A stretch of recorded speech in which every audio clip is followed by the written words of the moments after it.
ইমরান খানের মৃত্যুর গুঞ্জন ঘিরে টালমাটাল পাকিস্তানের রাজনৈতিক অঙ্গন। আর এই উত্তেজনার আগুনে ঘি ঢালছে ভারতীয় ও আফগান গণমাধ্যম, যা দেশজুড়ে অস্থিরতা বাড়িয়ে তুলেছে বহুগুণ।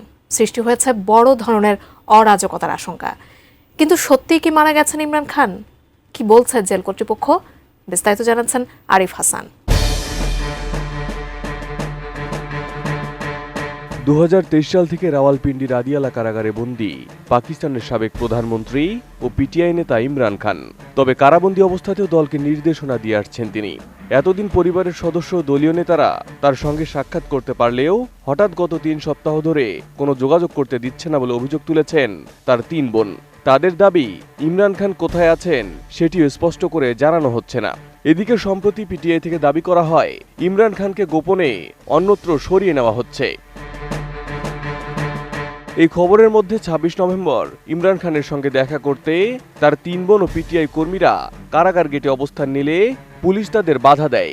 বোনদের অভিযোগ, পুলিশ তাদের উপর হামলা চালিয়েছে এবং অবস্থান কর্মসূচিতে থাকা নেতাকর্মীদের নৃশংসভাবে মারধর করেছে।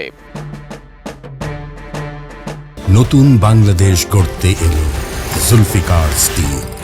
জুলফিকার স্টিল, ইস্পাত দৃঢ় অঙ্গীকার।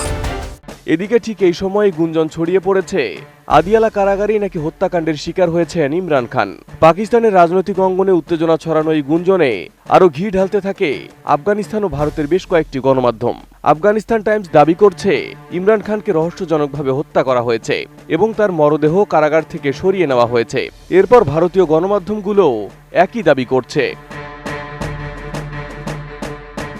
এদিকে গুঞ্জনের মধ্যে অবশেষে মুখ খুলেছে আদিয়ালা জেল কর্তৃপক্ষ।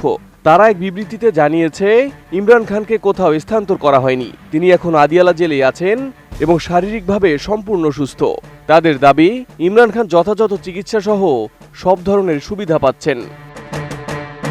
2022 সালের এপ্রিল মাসে অনাস্থা প্রস্তাবের মাধ্যমে ক্ষমতাচ্যুত হওয়ার পর দুর্নীতি থেকে সন্ত্রাসবাদ পর্যন্ত নানা মামলা ইমরান খানের বিরুদ্ধে অভিযোগ আনা হয়। 2023 সালের আগস্ট থেকে তিনি কারাবন্দী রয়েছেন। এর আগে পাকিস্তানের প্রতিরক্ষামন্ত্রী খাজা আসিফ বলেন, ইমরান খান কারাগারে আগের তুলনায় বেশ আরামে আছেন।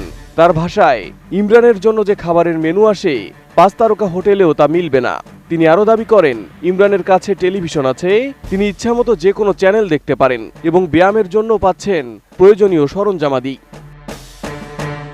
Arif Hasan, ATN news.